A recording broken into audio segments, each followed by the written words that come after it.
안녕하세요. 얼마 전 홀로서기에 성공한 30대 후반 여성이에요. 저를 이용하기만 하려던 시댁과 손절한 사연 한번 들어보시겠어요? 저는 남편보다 8살 어려요. 그리고 그 이후로 결혼 전 시모가 결혼을 반대했었죠. 웃긴 건 그때 당시 제 나이가 20대 후반이었다는 거예요. 절대 어린 나이가 아닌데 그래도 시모는 결혼을 반대하더군요. 그리고 시모도 시부와 10살이나 차이가 나는데 말이죠. 결혼을 안 했더라면 차라리 나았을 텐데 어쩌겠어요. 그때는 둘이 로미오와 줄리엣이라도 된 것 같은 기분이었거든요. 반대하면 더 타오른다더니 옛말 하나 틀린 거 하나 없더군요. 남편이 처음이자 마지막으로 한 번만 만나보라며 자기 부모님을 설득했고 결국 저는 시부모를 볼 수 있게 됐어요. 그래, 내 듣기로는 아버지께서 몇 해 전에 돌아가셨다고? 네, 제가 대학 들어가고 나서 암 때문에 입원하셨다가 결국 돌아가셨어요. 어머니께서 고생이 많으셨겠구나. 네, 일하시느라 바쁘셔서 자주 병원에 오지는 못하셨지만 아버지 돌아가실 때까지 병간호하면서 어머니도 도와드렸어요. 그러자 입 푹 다물고 아무 말 안 하던 시모가 갑자기 끼어들어 묻더군요. 네가 아버지 병간호를 다 했다고? 암이라고 해도 연명치료로 꽤 오랫동안 병원에 계셨을 텐데 얼마 동안 병간호 해드린 거야? 2년 반 정도요. 어머나, 긴 병에 효자 없다는데 어떻게 그렇게 오랫동안 간병을? 너무 어려서 걱정했더니 다 큰 어른이었네. 어린 아가씨가 어른 공경할 줄도 알고 참 기특해.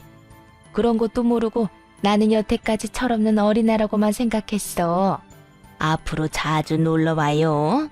이렇게 참한 아가씨라면 괜찮겠네. 이야기를 나누는 사이에 시모는 급격히 태도를 변경한 느낌이었어요. 친정아버지 병시중을 오래 들었다는 말에 어른을 잘 모시는 것처럼 보였나 봐요. 아버지 아프셨을 때는 제가 대학생이라 시간이 많이 남았었거든요. 그리고 저 말고 시간 뺄 수 있는 사람도 없었고요. 만약 일하고 있었다면 병간호를 못 해드렸을 수도 있겠죠. 그렇지만 그 일을 통해 시모에게 인정받게 되어 잘 됐다고 생각했어요. 그렇게 가까스로 시댁의 인정을 받고 당당히 결혼을 할 수 있었죠. 시모의 결혼식 낙에 어떤 꿍꿍이가 숨어 있다는 것도 모르고요. 그때는 그저 어른들 잘 모시면 되겠지 하며 편하게 생각했던 것 같아요. 그렇게 결혼을 하고 나이가 많은 남편 때문에 이세를 좀 빠르게 갖기로 했어요. 그런데 생각보다 자연 임신이 잘 안 되더군요. 제 나이가 많은 편이 아닌데 임신이 잘 안 되니 가족들은 걱정하기 시작했어요. 게다가 결혼 후 3년 차에 난임병원을 찾으려고 했는데 그 계획도 무산돼 버렸어요. 시부가 뇌졸중으로 쓰러졌다는 연락을 받았거든요. 산부인과 예약을 취소하고 급히 시부가 있는 병원으로 달려갔죠. 남편은 의사와 간호사에게 붙들려 시부 상태에 대한 이야기를 듣고 있었어요. 그러던 중 시모가 다가와서 그러더군요. 아가, 네 시아버지 뇌졸중으로 실려온 거야. 당분간 입원해 있어야 하고 병원에서 통합 간병인지 뭔지를 해준다는데 네 시아버지가 워낙 깔끔한 성미잖니. 바로바로 원하는 거 안 해주면 짜증내고 기분도 많이 안 좋아질 텐데 걱정이다. 나는 늙어서 힘도 없고 아는 것도 없으니 의지가 안 될 거고. 그러니 네가 시아버지 병수발 좀 들 수 있겠니? 아버님 퇴원하시고 나서요? 아니, 퇴원하려면 아직 한참 멀었어. 그 전에 병원에서 돌봐줄 사람이 필요해. 더 할 필요는 없고 딱 네 아버지 병간호했던 것만큼만 하면 돼. 그러면 일 끝나고 와서 저녁에 봐드리면 될까요? 저녁에? 제대로 병간호하려면 일 그만둬야지. 저녁에만 필요한 거면 뭐하러 너한테 부탁하겠니? 그러니까 잘 좀 부탁한다. 네가 해본 적 있다니 이렇게 부탁하는 거야. 일을 그만두라고요? 그건 남편이랑 상의해봐야 할 것 같아요. 저희 결혼하면서 집 산다고 지금 대출금도 많이 남았고요. 당장 일을 그만두면 수입이 확 줄어서 큰일인데. 예, 네 남편이 그 정도 능력도 없겠니? 아버지가 아픈데 돈 때문에 뭐라 하진 않겠지. 그럼 일 언제부터 그만둘지 알아보고 연락다오. 최대한 빨리 그만두고 간호 좀 해드려.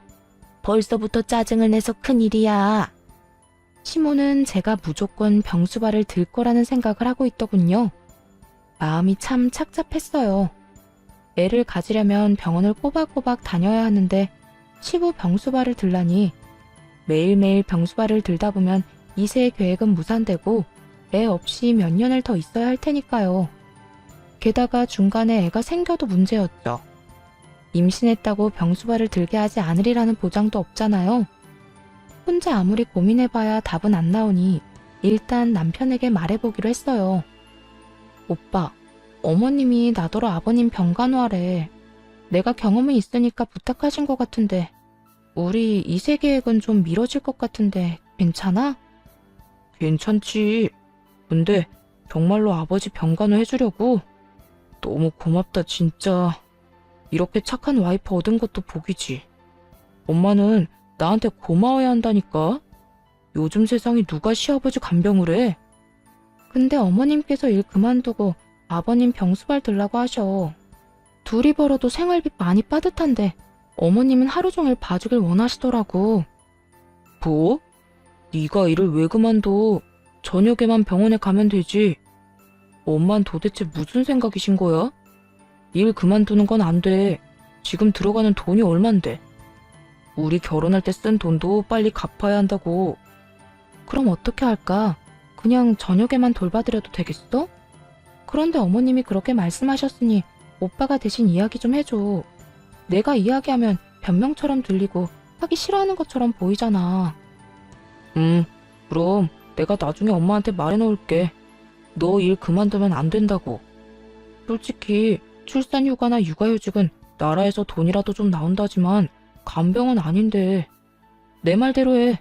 그리고 집 산다고 대출을 얼마나 당겼었는지 엄마도 알면서. 너 일 그만두면 이 오빠 진짜 말라 비틀어질지도 몰라. 그럼 오빠가 꼭 좀 말씀드려줘. 나도 일해야 해서 하루 종일 봐드리기는 어렵다고. 그럼 그렇게 알고 저녁에만 아버님 병간호 해드릴게. 그래. 저녁에도 너무 늦게까지 있지 말고 9시 넘으면 집에 와. 어차피 그 시간 넘도록 남아있는 사람도 없을걸? 그렇게 남편과 대화를 하고 한결 홀가분해진 마음으로 시부의 병실을 찾아갔어요. 그리고 시모에게 말했죠. 어머님, 오빠한테 혹시 연락 받으셨어요? 무슨 연락? 나는 연락받은 거 없는데. 왜? 무슨 일 있니? 무슨 일이 있는 건 아니고요. 아버님 병간호에 대해 이야기했더니 일은 그만두지 말라고 했거든요. 오빠가 직접 말씀드린다고 했는데 많이 바빠서 연락을 아직 못 드렸나 봐요. 그렇게 이야기하자 시모가 저를 보며 누나를 막 부라리더군요. 내가 일 그만두라고 한 거 못 들었어? 저녁에만 잠깐 돌보는 거면 내가 하지 왜 너한테 부탁하겠어? 애들 생각하는 것 좀 봐. 어떻게 시아버지 아프고 힘들어하는데 돈 때문에 간호를 못하겠다고 해? 너 혹시 네 아버지 간호할 때도 이런 식이었니? 눈 가리고 아웅하고 막 이랬어? 그런 게 아니라 집 대출금 갚는 것도 그렇고 혼자 일하기는 너무 힘들다면서 오빠가 저더러 일은 무조건 하라고 하더라고요. 제 몸이 하나인데 모두의 말을 들을 수는 없잖아요. 넌 그 정도도 남편한테 말 못하니?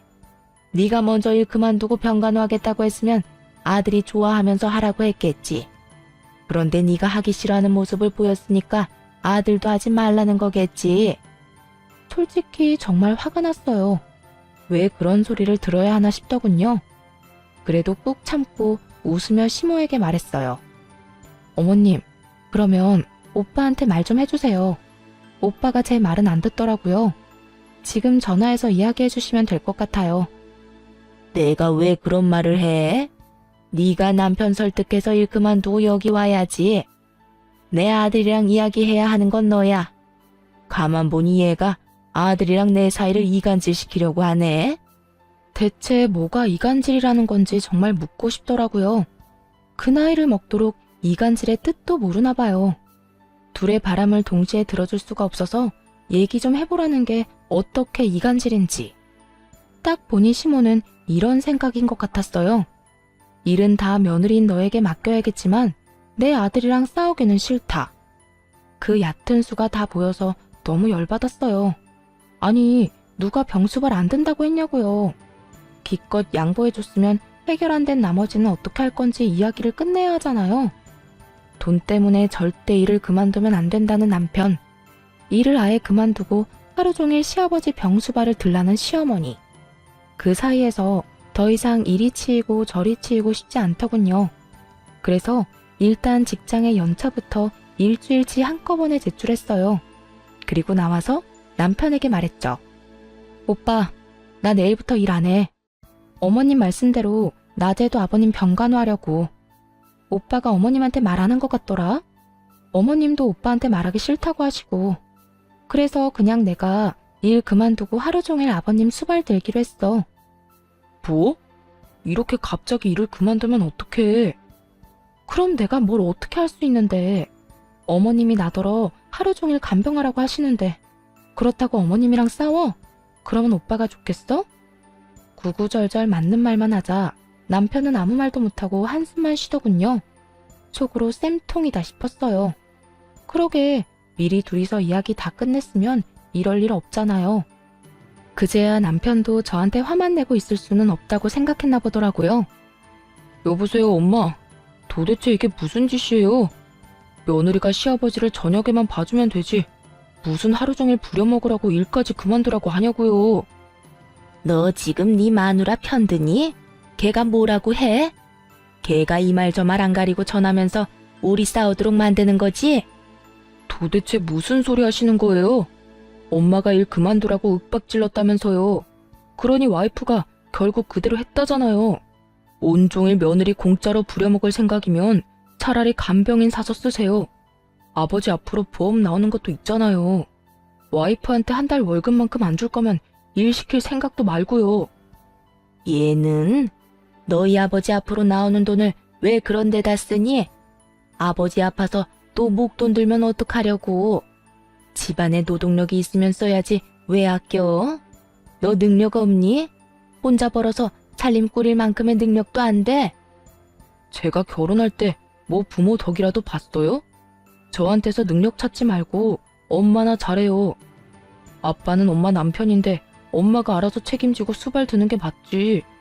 일하는 며느리 직장까지 관두게 하고서 이러는 건 아니죠. 겉으로는 남편이 저를 위하는 것 같았지만 사실은 아니라는 걸 잘 알고 있었어요. 생활비가 줄면 자기 용돈도 줄 테니 그게 걱정돼서 싸워주는 거였죠. 어쨌든 손 안 대고 코 푸는 기분으로 두 사람이 싸우는 거나 잘 듣고 있었어요. 네가 이렇게까지 말이 안 통하는 인간인지 처음 알았네. 어떻게 네 아버지가 아픈데 생판 모르는 남을 간병인으로 쓰라고 할 수가 있어? 그것도 아버지 보험금으로. 아버지가 아플 때를 대비해서 들어놓은 보험이잖아요. 이럴 때 안 쓰면 언제 써요? 엄마야말로 공짜로 며느리 막 가져다 쓰지 마세요. 저녁에 잠깐 가서 봐준다는 것도 겨우 시간 내는 거였는데. 남편은 정말로 자기 혼자 외벌이 할까봐 걱정됐는지 적극적으로 나서더군요. 결국 시모는 아들한테 밀려서 돈 주고 간병인을 쓰게 됐죠. 그리고 싸우다가 의가 상했는지 저녁에도 병간호하러 오지 말라고 하더군요. 결과적으로는 매우 잘 된 거죠. 그렇게 저는 직장도 지켰고 시부 간병도 안 하게 됐어요. 시부는 1년 정도 입원해 있다가 퇴원했어요. 그 1년 동안은 재활치료할 겸 요양병원으로 옮겨가고 있었고요. 뇌졸중 걸린 분들 특유의 걸음걸이로 걷게 되셨지만 심한 정도는 아니었어요. 집으로 와서는 시모가 시부 수발을 들었어요. 그때도 시모가 대신 수발을 들어달라고 했는데 남편이 사전에 거절했거든요. 그런데 잘 지내는 듯 했던 시부가 3년 만에 다시 입원하게 됐어요. 또다시 뇌졸중으로 이번에는 반대쪽 뇌에 문제가 생겼다더군요. 안타까운 소식에 적극적으로 병간호에 나서기로 결정했죠. 그 사이 남편이 승진을 해서 월급도 올랐고 저는 파트타임으로 시간을 줄여서 일하고 있었거든요. 오전에만 일을 하니 오후부터 저녁에는 시간을 충분히 낼 수 있었어요. 그렇게 하겠다고 전했는데 시모는 고마움의 표시를 전혀 하지 않더군요. 마치 당연한 일을 한다는 듯이 말이죠. 그리고 시부를 저에게 맡겨두고는 병원에 와보지도 않았어요. 그래도 오전에는 시모가 와 있을 줄 알았는데 아예 발걸음조차 안 하더군요. 그렇게 저 혼자만 시부 간병하고 의료진 이야기를 듣고 시부에게 필요한 것들을 준비하는 나날이었어요. 게다가 남편도 많이 바쁜지 매일같이 야근하고 병문안도 제대로 오질 못하더라고요. 그 상태로 2달 정도 흘렀는데 어느 날부터 시모가 함께 간병하기 시작하더군요. 뭐 힘쓰는 일은 제 몫이었고 시모는 그냥 의료진 말 정도만 듣긴 했지만요. 문제는 시모가 사람을 괴롭게 만든다는 거였어요. 예, 이거 좀 문제 있어 보이지 않니? 가서 간호사한테 이야기하고 오너라. 그리고 이게 뭐야? 옆에 좀 치우고 살아. 무슨 서랍에 네 물건만 한가득하니? 이렇게 사사건건 짜증을 마구 냈죠. 하루는 집에 잠깐 갔다 와야 할 일이 있어서 시모에게 말했거든요. 어머님, 저 잠깐 집에 다녀와야 하는데 아버님 잠깐만 봐주세요. 한 30분이면 돼요. 그날은 사실 남편 생일이라 남편이 오기 전에 미역국이라도 만들어 두려고 했어요. 남편이 야근을 한다길래 저녁 시간 맞춰서 집에 잠깐 가려고 했는데 시모가 갑자기 저를 붙잡더군요. 집에는 갑자기 왜 가니? 여기 지금 할 일 안 끝난 거 안 보여? 어머님, 오늘 그이 생일인데 야근한대요. 미역국이라도 먹여야죠. 아침에 제가 일찍 출근하는 바람에 미역국도 못하고 나왔거든요. 참나, 지가 알아서 사 먹었겠지. 한 번쯤 안 먹어도 큰일 안 생긴다. 오늘 너희 시아버지 심기가 불편해 보이니까 저녁까지 있다가 가. 걱정되면 내가 아들한테 전화해주마. 다 큰 놈이 미역국 정도는 알아서 먹겠지. 시모의 말에 좀 의아해졌어요. 생일에 미역국 못 먹으면 마치 인생 말아먹는 것처럼 굴던 사람이 바로 시모거든요. 그런 사람이 아무렇지 않게 이런 말을 하다니. 솔직히 이해가 안 갔습니다. 그런데 이상한 건 그뿐만이 아니었어요. 그 뒤로도 어쩌다 저녁에 집으로 가려고 하면 꼭 못 가게 하더라고요. 이상하다 싶어서 하루는 시모가 없는 틈에 간호사에게 말해두고 집으로 향했어요. 시모가 왜 집에 못 가게 하나 궁금했거든요.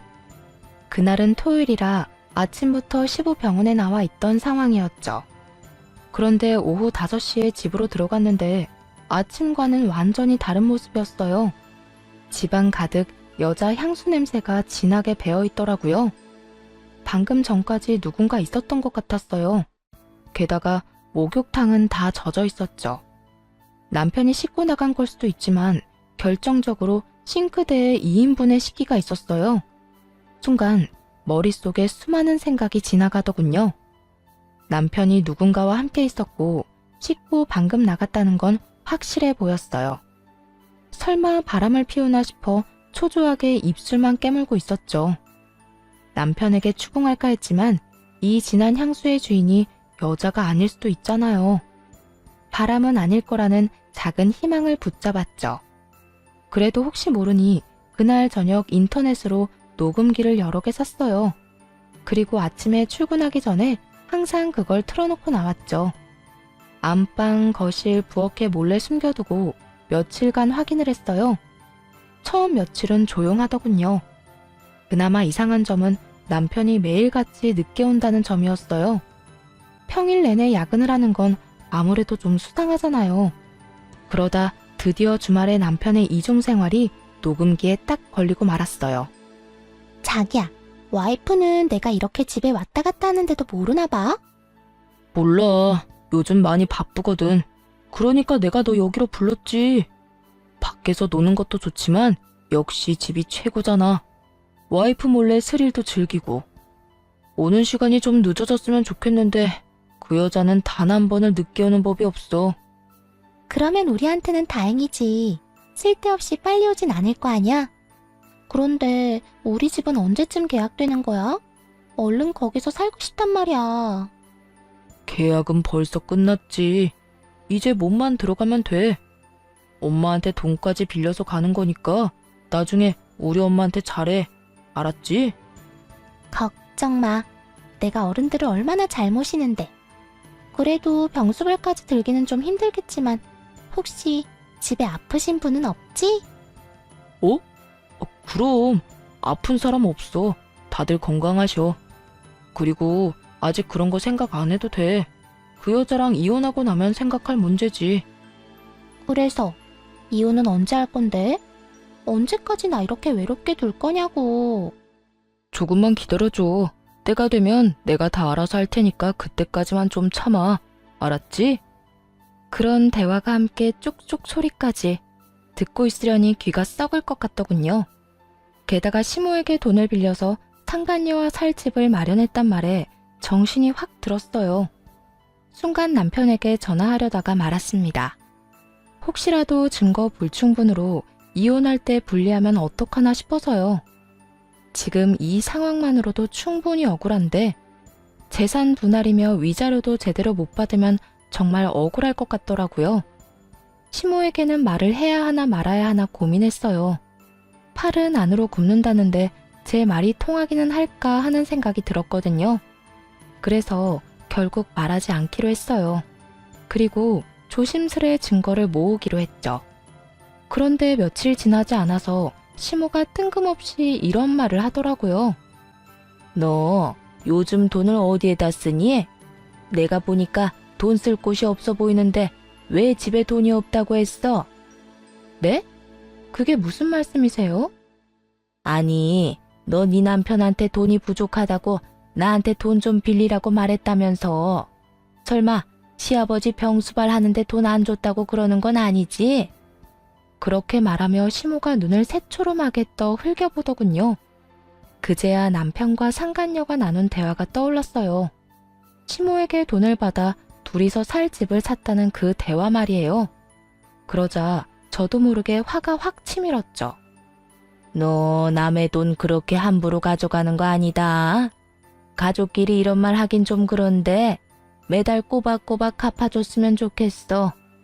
아들이 나중에 한꺼번에 갚아준다고 했는데 그게 마음처럼 되겠니? 차라리 매달 조금씩이라도 돌려받는 게 마음 편하지. 혹시 돈이 없으면 친정에서 빌려서라도 갚아라. 알았니? 그 말을 듣는데 진짜 한 소리 퍼붓고 싶더라고요. 내가 그걸 왜 갚냐고요.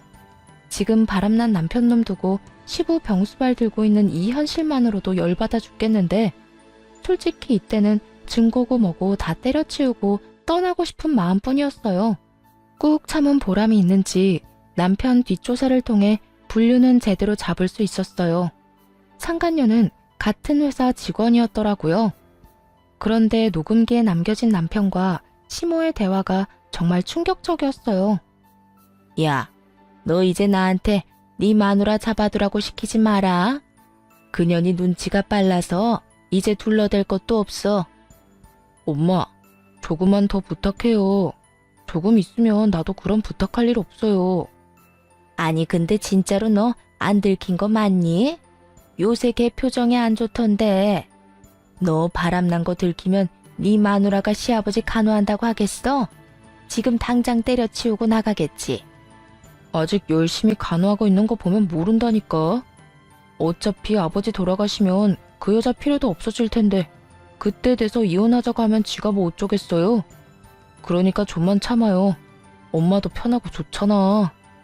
두 사람이 같이 짠 거였더라고요. 남편놈은 외도 숨기려고 시모 이용했고 시모는 시부 간병 안 하려고 남편 도와 저를 붙잡아 둔 거고 둘 다 그 나물의 그 밥처럼 폭삭 상한 인간들이었죠. 며칠 후 남편에게 아무 이유도 되지 않고 이혼하자고 말했죠. 증거를 들고 있으면서도 상간녀 이야기는 꺼내지도 않았어요. 왜냐고요? 그래야 남편놈도 뒤통수 맞은 제 기분에 반이라도 느낄 테니까요. 갑자기 무슨 이혼이야. 왜 그러는데? 아버지 병수발 드는 게 힘들어? 그러면 이달까지만 하고 그만둬도 돼. 이달 말이면 집 공사라도 끝나는 모양인가 보더군요. 그러니 우리 집을 외도 장소로 이용할 필요도 없을 것이고요. 대답도 안 하자 남편이 답답한 듯 캐묻더군요. 진짜 이럴 거야? 대답 좀 해봐. 왜 이혼하자는 건데? 당신이 생각해봐. 내가 왜 이혼하고 싶은 건지. 그렇게 말하니 더 미칠 것 같았나 봐요. 그러거나 말거나 남편 놈은 놔두고 그 다음날 바로 변호사 선임부터 했어요. 그리고 이혼 소송을 진행하기로 했죠. 변호사 선임한 날부터 당연히 시부 병간호는 하러 가지 않았어요. 발길을 뚝 끊었더니 시모에게서 전화가 오더군요. 전화를 받을 생각도 없었지만 사실 전화를 받을 수가 없는 상황이었어요. 왜냐하면 상간녀를 만나야 했거든요. 남편을 시부에게로 보내놓고 상간녀를 만나 잠깐 이야기하자며 카페로 갔어요. 남편과 같은 회사를 다니는 건 알고 있었으니 그 앞에서 기다렸죠. 그 여자는 상간녀 주제에 상당히 당당하더군요. 그래서 무슨 일로 찾으셨어요? 저희가 사귀는 사이인 건 이미 아시는 것 같은데 할 말 있으면 그이랑 하세요. 저는 할 말 없으니까. 죄송한데 남편이랑은 얘기가 안 통해서 여기 온 거예요. 당신한테 말하는 게 더 빠를 것 같아서. 헤어져라 이딴 소리 할 거면 그냥 가세요. 우리는 안 헤어져요. 그 사람이 나 좋다고 결혼까지 하자는데 우리가 왜 헤어져요? 그러니까 이상하잖아요. 제가 남편한테 이혼해달라고 했는데 그 인간이 안 해주겠대요. 왜 그런지 좀 물어봐 주실래요? 평온하게 그렇게 말하자 여자가 잠깐 당황한 듯 말을 못하더군요. 그러더니 뻣뻣하게 웃으며 그랬어요. 그런 이야기하면 내가 흔들릴 거라고 생각했나 본데 착각이거든요. 어디서 헛소리를. 헛소리 아니니까 그쪽이 내 남편 설득해줘요. 내가 진짜로 이혼해준다니까? 정말이야? 거짓말인데 나한테 이러는 거면. 진짜로 맹세코 이혼해준다니까요? 아니면 녹음이라도 할래요? 증거로 쓸 수 있게. 내가 그 사람이랑 이혼하길 원한다는 증거 필요하잖아요. 좋아요. 그럼 녹음해요. 그 사람이랑 나 갈라놓지 말고 조용히 헤어져 주는 걸로. 솔직히 우리가 떳떳한 사이는 아니지만 그렇다고 사랑도 안 하는 그쪽이랑 계속 사는 건 또 아니잖아요. 서로 좋아하는 사람이랑 살아야지. 그러니까요. 살다 남편 불륜으로 이혼하게 될 줄은 상상도 못했네. 어쨌든 그쪽이 당장 이혼할 수 있도록 남편 설득 한번 시켜줘 봐요. 멍청한 상간녀는 그렇게 제 앞에서 남편에게 전화를 했어요. 스스로 불륜했음을 시인하는 내용을 잔뜩 녹음해놓고 말이죠. 자기야, 와이프랑 언제 이혼하는 거야? 빨리 이혼하고 우리 같이 살면 안 돼? 갑자기 또 왜 그래? 내가 때가 되면 말한다고 얘기했잖아. 그것도 못 기다려? 우리 애기가 왜 또 마음이 조급해졌지? 이제 당신 집도 생겼는데. 그때가 언젠데. 혹시 이미 이혼하자는 얘기 나온 거 아니야? 상대방이 먼저 이혼하자고 하면 무조건 이혼해? 알았지? 아니, 근데 도대체 무슨 때를 기다린다는 거야? 어쨌든 그런 게 있어. 와이프랑 나는 법적으로 얽힌 사이니까 마구잡이로 이혼할 수는 없다고. 최대한 내가 손해를 덜 보는 쪽으로 이혼을 해야 될 거 아니야. 그래야 자기랑 결혼할 때 더 도움이 되지. 자기가 손해를 덜 보는 게 뭔데? 지금 사는 집도 자기 거라서 이혼해도 재산 분할 거의 안 한다고 얘기하지 않았어? 상간녀의 마음을 얻기 위해서인지 남편이 거짓말을 야무지게도 했더군요. 그 집 살 때 제가 보탠 돈이 얼만데. 게다가 제 월급으로 생활비 충당해놓고 저런 말 하는 거 보니 진짜 역겨웠어요. 이혼 이야기 잘 꺼냈다 싶더라고요. 남편은 시부가 죽고 나서 제가 필요 없어지면 이혼하고 싶었던 것 같아요. 시부가 아프다는 사실을 상간녀가 모르고 있는 걸 보면 틀림없었죠. 어쨌든 2번 다시 그 얘기 꺼내지 마. 나 안 그래도 지금 힘들고 바쁘다고. 자기도 이러면 내가 얼마나 더 힘들겠어? 이렇게 떽떽거리고 쪼아대는 거 와이프만으로도 좋게. 그러니까 조금만 더 기다려. 알았지? 상간녀의 마음을 아는지 모르는지 남편 놈은 당장은 이혼 못한다고 못 박았어요. 상간녀는 그런 남편의 단호함에 열받았는지 끈질기게 물고 늘어지더군요. 그 모습을 보는데 솔직히 너무 웃겼어요. 남편은 이혼하지 않겠다고 하고 상간녀는 이혼하라고 닥달하는 상황이잖아요. 결국 상간녀는 남편에게 원하는 답도 못 듣고 전화를 끊어야 했죠. 카페에서 나오려는데 제 핸드폰이 또 울리더군요. 발신인을 확인해보니 역시나 시모였어요. 상간녀와의 용건도 끝났겠다 전화를 받았죠. 너 왜 안 오니? 오늘 내가 얼마나 중요한 약속이 있었는데. 너 때문에 지금 약속 깨고 혼자 병실 지키는 중이다. 어떻게 이렇게 생각이 없을 수가 있어? 못 오면 연락을 하든지. 지금 가는 길이에요. 가서 말씀드릴게요. 딱 그 말만 하고 전화를 끊고서 시부가 있는 병원으로 향했어요. 병실에 들어갔더니 시모가 미친 듯이 화를 내더군요. 야, 너 그따위로밖에 말을 못해? 뭐, 지금 가는 길이에요? 가서 말씀드릴게요? 어떻게 그런 말을 해, 건방지게. 와서 죄송하다. 무슨 일 때문에 늦었다. 그러고 무릎 꿇고 사과해야 되는 거 아니야? 시모가 앞에서 뭐라고 떠들든 귓등으로도 안 듣고 할 일만 했어요. 바로 제 짐을 챙기는 일이요. 시부 병간호를 더 이상 할 필요는 없잖아요. 이미 이혼하자고 남편한테 이야기했는데 말이죠. 시모도 그제야 뭔가 이상하게 느껴졌는지 이내 조용히 눈치를 살피기 시작했어요. 아무 말 없이 짐을 다 싼 후에 시모에게 말했죠. 앞으로 저는 여기 올 일 없을 거예요. 아버님 수발은 이제 남편 상간녀한테 부탁하시면 되겠네요. 남편한테 좋은 여자가 있다는데 제가 힘들게 수발될 필요 없잖아요. 안 그래요? 그렇게 말하자 시모가 깜짝 놀랐는지 아무 말도 못하고 눈을 피하더군요. 그런 시모에게 한마디 더 해줬어요. 어머님도 참 고생하셨어요. 여태까지 아들 바람 피우는 거 도와주시느라. 이제 저희 이혼하고 나면 그런 짓은 안 하셔도 되니까 좋겠네요. 신경 쓸 일이 하나 줄잖아요. 네가 무슨 말을 하는 건지 난 잘 모르겠구나. 그런데 너희 이혼하기로 했니? 나한테 빌려간 돈은 어떡하고? 그 돈 갚기 전에는 이혼 못한다. 다시 돌려줄 때까지 절대로 허락 못해. 아, 그 돈이요? 남편이 어디 썼는지 잘 알 거예요. 저도 들은 적만 있는데 아마 상간녀 집 사주는 데 썼을걸요? 그러니까 돈 받고 싶으시면 상간녀한테 가서 달라고 하세요. 원하시면 제 금융기록 다 까봐도 상관없고요. 그 이야기를 듣자마자 시모가 노발대발하더군요. 미친놈이 그 돈을 상간녀한테 줬다고? 나한테는 분명히 네가 필요해서 가져간다고 했는데. 그러더니 곧바로 남편에게 전화를 하더군요. 너 어디야? 당장 네 아버지 병원으로 튀어와. 왜 그래요? 안 그래도 병원 앞이에요. 연락을 안 받았더니 남편도 마침 이 병원으로 저를 찾으러 왔더군요. 야 이놈아, 너 내 돈 어쨌어? 그 돈 상간녀한테 줬다는 게 진짜야? 너 그년한테 얼마나 줬어? 엄마, 미쳤어? 갑자기 무슨 상관녀야. 와이프가 오해하잖아요. 무슨 착각하고 그런 말 하는지 모르겠는데 그만 좀 해요.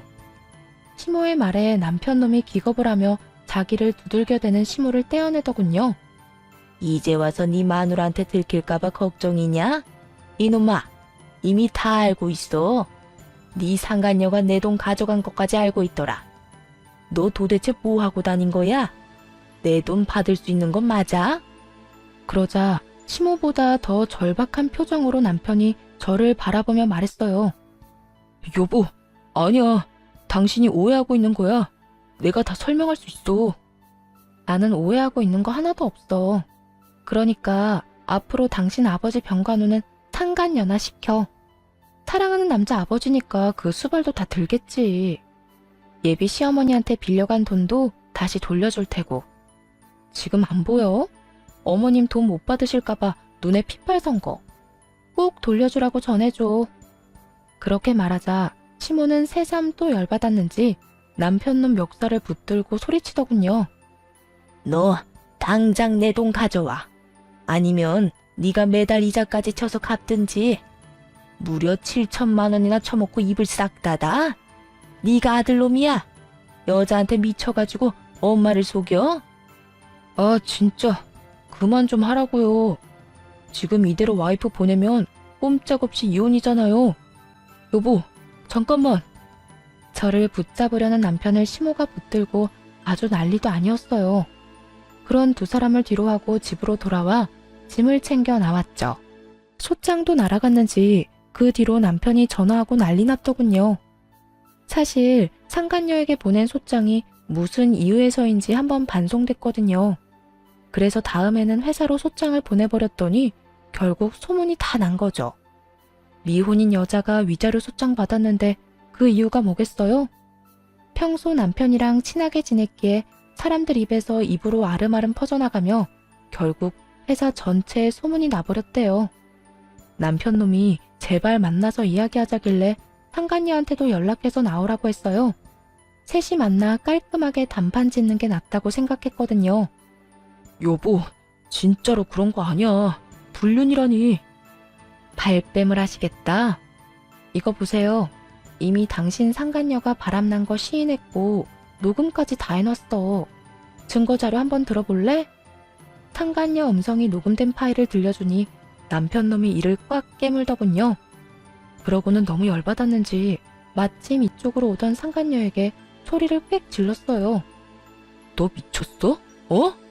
바보 천치가 아닌 이상 네가 유부남이랑 만난 걸 인정하는 녹음을 왜 해?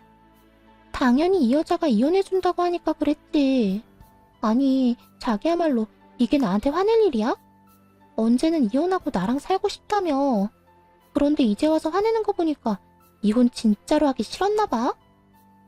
아니, 자기야, 그게 아니라. 이 쓰레기야. 내가 장난감처럼 보여? 너 그 집도 온전히 네 거 아니라며? 또 너네 엄마가 집안에 아픈 사람 있어서 병수발까지 들어야 한다고 하더라? 회사에도 소문 다 나서 지금 열받아 죽겠는데. 헤어져. 나 이런 식으로 너랑 만날 생각 없어. 자기야, 잠깐만 있어봐. 내 말 좀 들어보라고. 야, 너 내가 준 돈은 돌려줘야 할 거 아니야? 이 미친놈아. 그 돈은 내 위자료야. 너한테 돌려줄 필요 없다고. 너 같은 사기꾼한테 당한 거 생각하면 그것도 싼 거지. 상간녀와 사이가 틀어지는 바람에 남편 놈은 그쪽을 달래느라 정신이 없었어요. 하긴 저하고는 이미 법적으로 정리가 되어가고 있었으니까요. 남편 입장에서는 저쪽이라도 건져야 자기 살구멍이 보이지 않았겠어요? 그렇게 저와 남편은 이혼하게 됐어요. 당연히 남편의 불륜, 시부를 모시던 제 상황 등이 참작되어 제게 유리하게 끝났죠. 그런데 판결이 나고 전 시모가 친정까지 저를 찾아왔더군요. 얘야, 이제 그 여자랑 우리 아들 헤어졌어. 그러니까 다시 제자리로 돌아오거라, 응? 우리 아들 혼자서 힘들어하는 거 보니 내가 더 힘들구나. 너도 어차피 이혼하고 힘들지 않니? 우리가 앞으로 너 하고 싶은 대로 다 하게 해줄 테니. 아주머니, 저는 다시 돌아갈 생각 추호도 없어요. 두 사람이 한 행동이 괘씸해서 싫어요. 마누라한테 대리호도 시켜놓고 바람 피운 놈이나 그런 놈도 아들이라고 며느리 속인 아주머니나 똑같은 쓰레기인데 제가 왜 다시 쓰레기통에 다시 들어가요? 안 그래요? 너 지금 우리한테 쓰레기라고 했어? 그럼 쓰레기가 아니면 뭐예요? 인간이라고 하기엔 한 짓이 너무 더럽잖아요. 저한테 이런 취급 계속 받고 싶은 거 아니면 앞으로 찾아오지 마세요. 결국 전 시모는 좋은 소리 하나도 못 듣고 쫓겨나듯 나갔어요. 정말 괘씸하기 짝이 없었어요. 사람을 한껏 기만해놓고 이제 와서 다시 돌아오라뇨? 제대로 용서를 구한 적도 없으면서 그저 자기들이 힘들어서 찾아왔으면서 이혼하고 나서 전 남편이 힘든 상황에 처한 건 맞아요. 아니, 자기가 뿌린 대로 거둔 상황이죠. 저한테 재산 분할해주고 위자료까지 줘야 해서 살고 있던 집도 팔아야 했고 상간녀와는 싸우고 헤어지는 바람에 그쪽 집으로도 돌아갈 수 없게 됐거든요. 그러니 결국에는 자기 부모님 댁으로 비집고 들어갔다고 하더군요. 게다가 전 시모는 병수발 들어주던 며느리 잃고 아들에게 빌려준 돈도 못 받았어요. 상간녀가 집을 팔긴 했지만 그 돈을 상간녀 위자료로 저한테 줬다고 하더라고요. 상간녀는 자기 돈으로는 절대 줄 생각 없다고 말했다고 하고요. 전 남편에게는 그게 말도 안 되는 일이었나 봐요. 헤어졌으니까 상간녀 위자료는 네가 내라며 상간녀를 엄청 쫓아다녔다고 하더군요. 그렇게 죽고 못 살 것처럼 사랑하더니 한순간에 죽일 것 같은 원수지간이 된 게 웃기지도 않았어요. 저딴 가벼운 사랑 때문에 제 인생이 망가지다니 조금 씁쓸하기도 했어요. 얼마 전에 전 시부가 입원한 병원에 간 적이 있어요. 가까운 지인 한 분이 입원하게 돼서 병문안을 하러요. 그런데 하필 전 시부 병실과 가까웠는지 안에서 얘기하는 소리가 다 들리더군요. 전 시모와 전 남편 목소리였어요. 너 내 돈 언제 갚을 거냐? 능력도 없는 놈이 계집질하다가 이혼당하고 돈까지 날려? 너를 믿은 내가 바보지. 그 돈이 어떤 돈인데? 내 노후자금 탈탈 털어서 상간녀한테 갖다 바친 네 놈이 제일 나빠 이놈아. 그러는 엄마는 뭐 잘한 거 있어? 아버지 병수발 들어야 하는 건 왜 그 여자한테 미리 말해가지고. 그 여자랑 헤어졌으니까 그 돈을 못 받은 거지. 아휴, 진짜 미쳐서 돌아버리겠네. 아니, 뭔 도둑질도 손발이 맞아야 하지. 사람의 탈을 쓰고 어떻게 저렇게 막말을 할 수가 있을까요? 그냥 두 사람 다 참 힘겹게 사는구나 싶었어요. 시모는 아침부터 저녁까지 시부 간병하느라 힘들어 죽고, 남편 놈은 여자도 잃고 돈도 잃고 직장에서 퇴사 권유까지 받았다고 하더군요. 결국 권고사직으로 퇴사했다는데 지금쯤 두 사람이 반성은 하나 궁금하긴 하네요. 몇 번이고 연락이 왔지만 다 거절했어요. 저도 이제는 제 인생 살아야 하지 않겠어요? 한동안은 후련하기도 했지만 눈물도 많이 흘리며 지냈어요. 사랑을 잃어서 아프다기보다는 배신당한 아픔이 참 컸거든요. 다른 사람을 이제 믿을 수 있을까? 의문이 들기는 하지만 그래도 아직 세상에는 좋은 사람도 많다는 걸 믿고 싶네요. 긴 글 읽어주셔서 감사합니다. 모두 행복한 하루 되세요.